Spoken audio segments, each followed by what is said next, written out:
Hi, I'm Rachel. I'm a second year gardener, and this is my gardening vlog.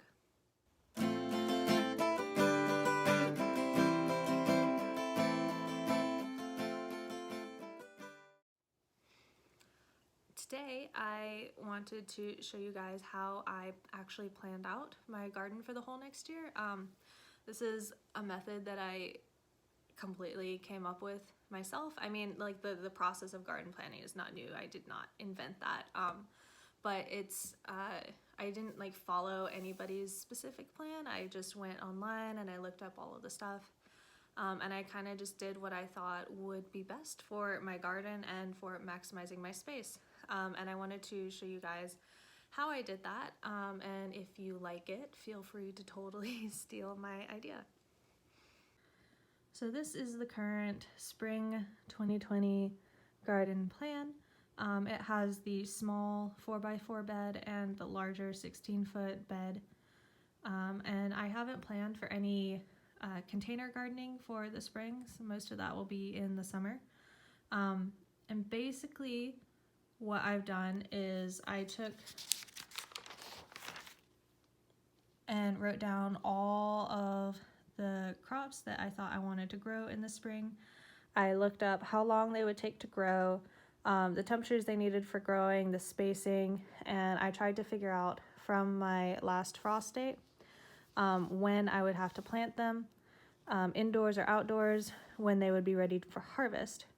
And I looked at when they would be ready for harvest, right, so that I can see, okay, carrots, if I put them in this bed, they'll go in February and they'll be ready to come out and near the end of April. And so I know that near the end of April, this bed will be free for me to put something else in there.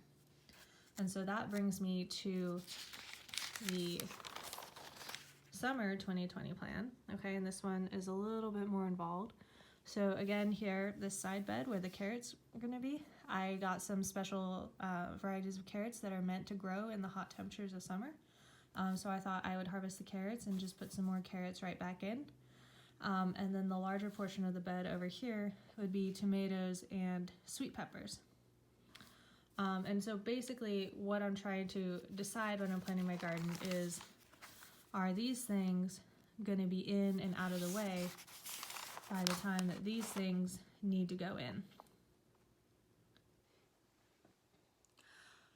All right, so let's talk about that real quick. Let's talk about how I did that, where I got the information, and what you need to do to plan it out. So first thing I did was figure out how much space do I have. That's why I made these cute little not to scale drawings. And then the second thing I did was I went through and picked out everything I wanted to grow. I didn't think, oh, do I have the space for this yet? I was just like, that. I want to grow that. And so basically what I did was I went online and I tried to figure out for each thing, like I showed you, what temperature does it need to grow, how long does it take to grow, like based on last frost, what are the recommendations for putting it in the ground. And I did this kind of generally for each of the things I wanted to grow before I ordered my seeds. So I ordered all of my seeds this year from Baker Creek. And this is maybe a bit of a gamble for me as a second year gardener. I've heard heirloom varieties can be kind of difficult to grow, but I am ready to spend the time in the garden to make it happen, and I thought, why not? Like, why shouldn't I be able to grow these? So basically, from the general outline that I had, I got these seeds in, and I looked at the back of the packet where all that information is, and I just made sure that all of that kind of matched up with the general guidelines that I found online for each type of plant. Some of the big differences, so I got these radishes. It's a round black Spanish, and basically what I found out is that this is a winter radish, and so it can actually grow in a little bit colder than a normal radish from what I understand, and also it takes a little bit longer than kind of the radishes you would see in the store. I saw a lot of gardeners recommending radishes because they are kind of a instant gratification crop to grow, usually less than a month from sprouting to pulling your radishes out of the ground. These ones are going to take a little longer, and that's something that I needed to consider in my plan. So what I ended up doing was planting a smaller section of radishes, and I put them next to turnips, which would take a little bit longer anyway. So there are also kind of a couple of wild cards in the garden right now. Last year I didn't necessarily do as detailed of planning, and right now I have a large bed of onions, and I kind of have some random garlic around in my smaller bed, and I honestly have no idea when either of those are going to be ready. I have this vague idea that the garlic should be ready in the middle of the summer, and I have a vague idea that maybe my onions should be ready in like March or April, but actually I don't know. I'm trying to estimate like not only on how long the internet says that they're supposed to take to grow, but also based on how warm of a winter we've had here. I know that the rest of the world has also been seeing some unusually warm temperatures this time of year, but here in South Carolina, it's been basically like between 40 and 70 degrees constantly. Like it'll rain, it'll get a little cooler, but then when the sun comes out, like I can go outside and not wear a jacket and just be nice and warm in the sun. So it's really, really hard to not plant my entire garden right now in the middle of January, because I know that as soon as I do that, it's gonna just like snow everywhere and kill everything. So a couple of the other big things I had to consider when I was planning out the garden was whether or not a certain crop needed trellising or support, and whether or not something I was growing was recommended to be either grown or not grown in the same bed as it was previously. So something like the garlic and onions, I'm going to have to think, like when I get to the fall planting, where to put those, because it's recommended that those are not grown in the same area year after year. And perhaps I can get around that by properly, what do they call it? Remineralizing the soil. Basically putting all of the nutrients back into it that the plant is going to need. And maybe that's not the most efficient way to do it, because I know that certain plants will put nutrients back into the soil, or they'll be very selective and pull only these nutrients out, so this other plant who needs that specific nutrient can come in and get that. That's something that I'm still figuring out, and we'll see how it all works out. I also had to plan pretty stringently for all of the pots that I have. So I definitely wanted to grow more stuff than I have bed space for. And I had to make certain decisions about, is this going to be better in a raised bed, or can I actually just grow it in a container?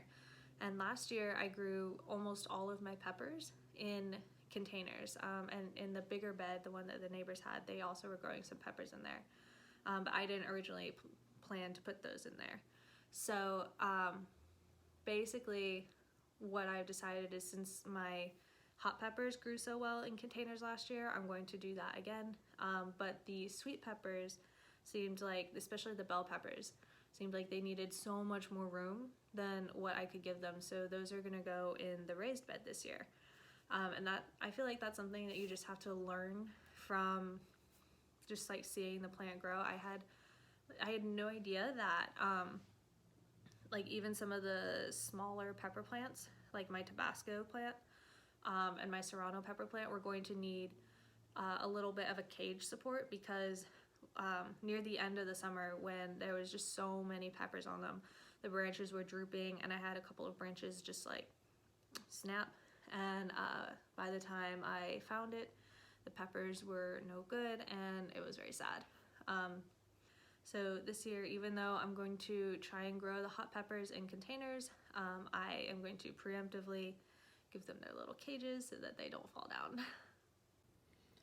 All right, so let's go into a little more detail about exactly what I'm planting. Earlier I showed you this, I kind of went over it quickly, but we're gonna take a closer look.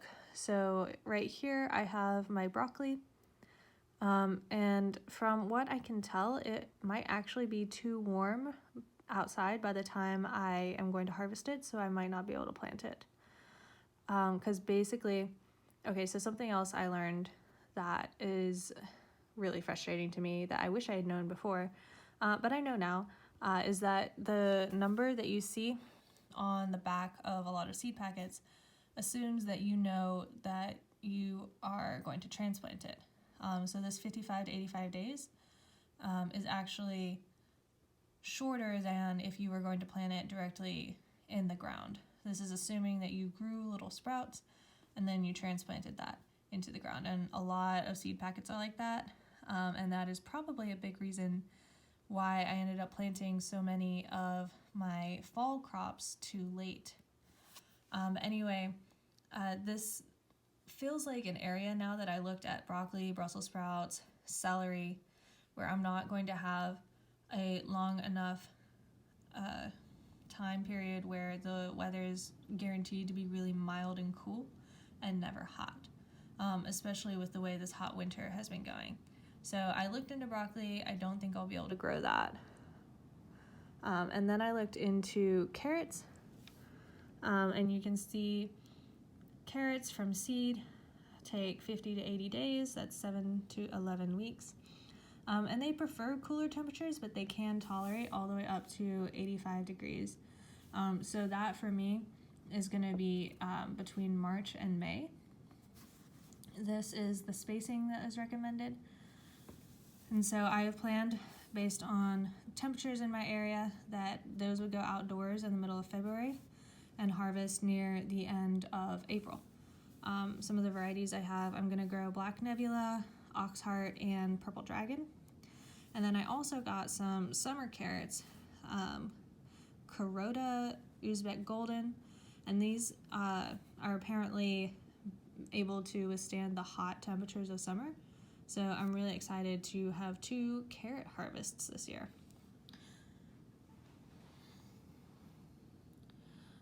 The next thing I'm starting is kale. Kale is something that is recommended to transplant, so I'm starting those indoors actually very soon, and then I'm going to move them outside. I might move them outside into my greenhouse first before I move them into the small raised bed, and these should be able to be harvested March through maybe May, just based on the temperatures. If they're not going to do well past 80, they're not going to do very well in South Carolina past May. And lastly down here I have the radishes, turnips, and the peas, and I've basically done the same thing for all 3 of those. So again, like I was talking about, this radish I found out is a winter type. And so planting outdoors, it's going to take a whole lot longer than a normal radish might take. And so I've accounted for that in my planting. So let me show you where all of these are going to go. Alright, so in the big bed, in that area at the end is the carrots, and that I think will again be carrots. We'll see whether or not that's a good idea by the end of the summer, I guess. These are the onions that are currently in there. Again, I have no idea when those will be ready for harvest, but I guess we'll find out. I was planting a small patch of radishes here and some turnips here. And then in the smaller raised bed, I have some garlic that I planted. And I originally planted it like all up in here when I thought that the carrots I had planted had not really grown because it was too cold. And I was like, well, these aren't going to sprout. And then lo and behold, I had a lot of carrots and a lot of garlic. So this bed is kind of a mess right now. And again, maybe the garlic will be ready in like July, but I'm not entirely sure. I'm hoping that I can pull out most of the carrots and turnips in this area though, and put in some kale and maybe my peas, and that those will be good until April and May. And so again, so what I've done here is I've planned not only for when stuff is going in, but for when it's coming out. And that is how I determined where everything here is going to go. So again, I put garlic here because I don't know how long that's going to be in there. It might still be in there. If it comes up in time, maybe I'll get a second bean planting in here. I didn't really plan for this area just in case, and in case I can't use it. And then I thought once the kale and the peas were done that I would put the summer herbs in that area. And over here I'm going to put some of my trellis beans on my trellis. And then I listed out all of the containers that I wanted to have, so I know how many containers I'm going to need for all of my peppers, and small containers for some other like random tomatoes. These are some little baby tomato plants, and my basil plants. And so again, here I have kind of figured out, especially with the tomatoes and the sweet peppers, about how many plants I can have, and that helped me decide how many varieties I wanted to get.